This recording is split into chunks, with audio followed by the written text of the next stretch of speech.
بسم اللہ الرحمن الرحیم۔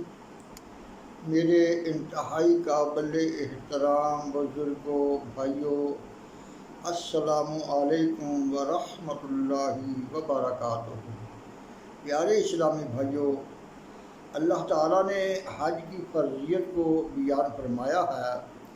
چنانچہ رب کائنات کا ارشاد ہے، ترجمہ: اور اللہ کے لیے لوگوں پر اس گھر کا حج فرض ہے جو اس تک چل سکے۔ پیارے اسلامی بھائیوں، حج سن 9 ہجری کو فرض ہوا۔ کلمہ، نماز، روزہ، زکوٰۃ کی طرح حج بھی اسلام کا ایک رکن ہے۔ اس کا فرض ہونا ناقطعی اور یقینی ہے۔ اس کے فرض ہونے کا منکر کافر ہے، اور جو باوجود مالدار ہونے کے اس کی ادائیگی میں دیر کرنے والا گنہگار ہے، اور اس کو ترک کرنے والا فاسق اور عذاب جہنم کا سزاوار ہے۔ پیارے اسلامی بھائیوں، حضرت ابو ہریرہ رضی اللہ تعالیٰ عنہ سے روایت ہے کہ حضور سرور دو عالم صلی اللہ علیہ وسلم نے ارشاد فرمایا، جس نے حج کیا بس نہ فحش کلام اور نہ کوئی گناہ کیا، تو جب وہ واپس گھر آئے گا تو وہ اس دن کی طرح ہوگا جس طرح اس کی ماں نے اسے جنا۔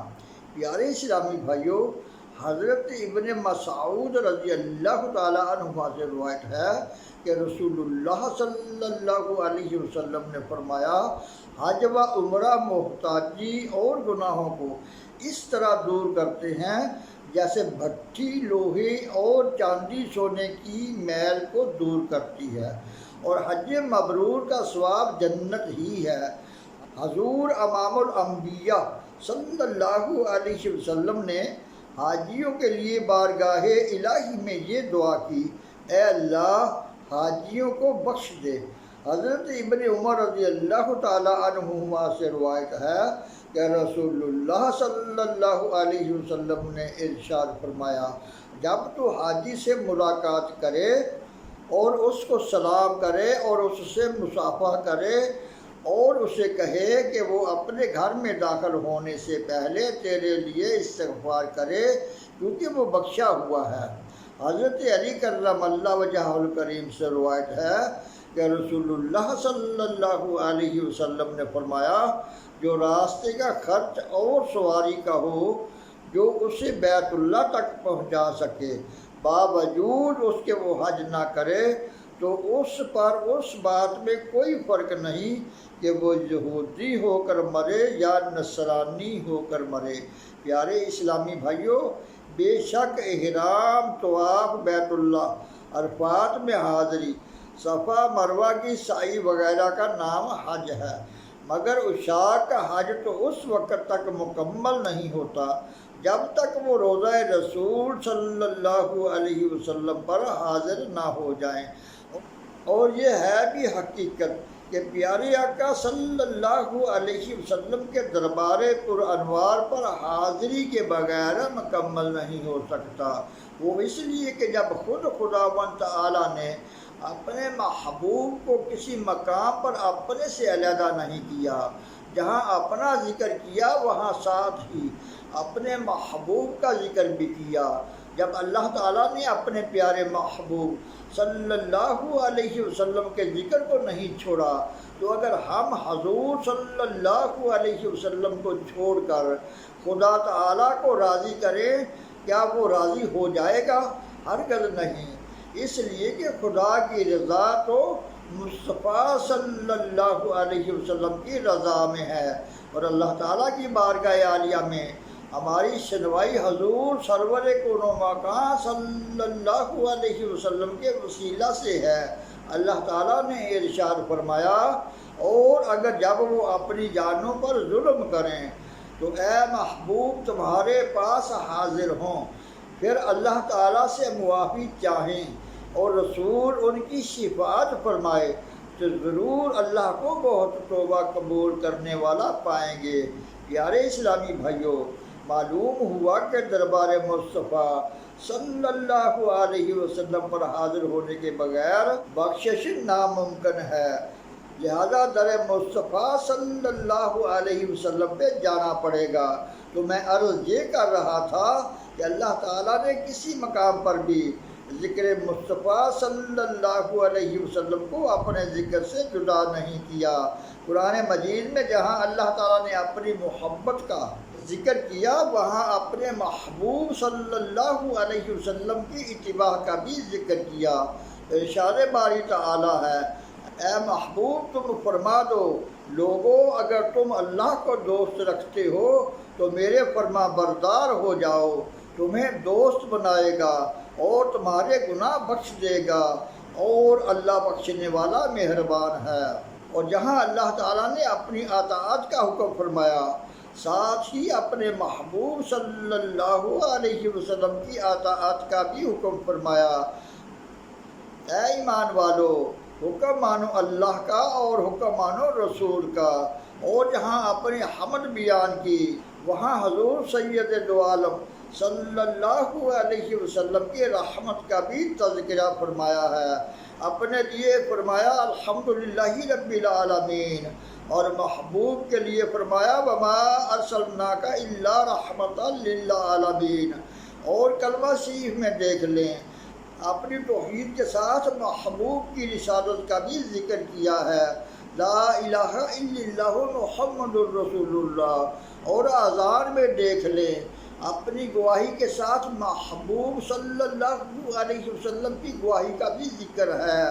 اپنے لیے اشہد ان لا الہ الا اللہ، اور محبوب کے لیے اشہد ان محمد رسول اللہ۔ اسی طرح نماز میں بھی جہاں اپنے حمد و تسبیح و تحلیل ہے، وہاں التحیات میں محبوب صلی اللہ علیہ وسلم پر سلام بھی پڑھا جاتا ہے۔ مگر افسوس ہے ان لوگوں پر جو قرآن مجید بھی پڑھتے ہیں، کلمہ اذان اور نمازیں بھی ادا کرتے ہیں، اور جانتے ہیں کہ اللہ نے ہر مقام پر اپنے پیارے رسول صلی اللہ علیہ وسلم کا ذکر کیا ہے، مگر جب حج کا موقع آیا تو خدا کے گھر گئے اور در مصطفیٰ صلی اللہ علیہ وسلم کو چھوڑ آئے۔ تو یہ کیسا حج ہے؟ حالانکہ حدیث پاک میں جو مطابقت ہے اس سے ثابت ہو جاتا ہے کہ اگر مکہ میں خدا کی رضا ہے تو مدینہ میں بھی حضور صلی اللہ علیہ وسلم نے ارشاد فرمایا، جس نے ایمان اور تصدیق قلبی سے کعبہ شریف کو ایک نظر دیکھا تو وہ گناہوں سے ایسے نکل جاتا ہے جیسے آج ہی پیدا ہوا۔ بیت اللہ کو دیکھنے والا گناہوں سے پاک ہو جاتا ہے، اور روضہ مصطفیٰ صلی اللہ علیہ وسلم کی زیارت کرنے والے کو پروانہ نجات مل جاتا ہے۔ حضور صلی اللہ علیہ وسلم نے فرمایا، جس نے میری قبر کی زیارت کی اس کے لیے میری شفاعت واجب ہو گئی۔ میرا تو نظریہ ہے کہ مکہ میں بھی خدا تعالیٰ کی رضا تب ہی حاصل ہوگی جب مدینے والا راضی ہوگا۔ اگر مدینے والے سے تعلق توڑ کر مکہ میں جائے گا تو لاکھ طواف کرے، سب رائیگاں جائیں گے، اس لیے کہ کوئی لاکھ بار لا الہ الا اللہ کہے مسلمان نہیں ہو سکتا جب تک محمد الرسول اللہ نہ کہے گا۔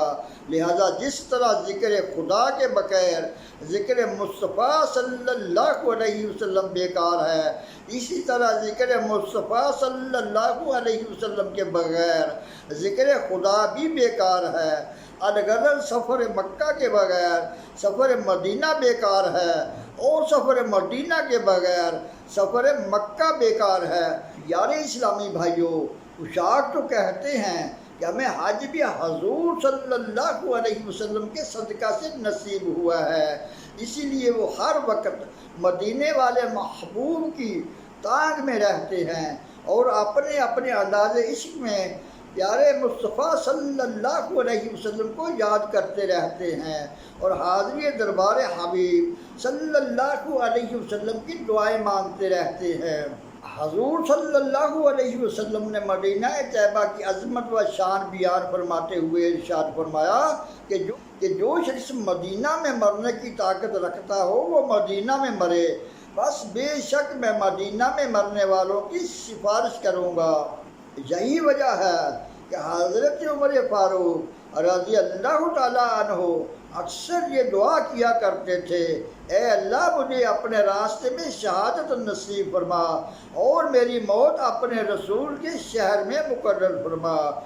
اور حضرت امام مالک رضی اللہ تعالیٰ عنہ نے صرف ایک حج کیا اور ساری زندگی مدینہ منورہ میں گزار دی اور مدینہ طیبہ سے باہر نہ جاتے، کہیں ایسا نہ ہو کہ میری موت مدینے سے باہر آ جائے، بلکہ خواہش یہ تھی کہ زندہ رہوں تو مدینے میں اور موت آئے تو مدینے میں۔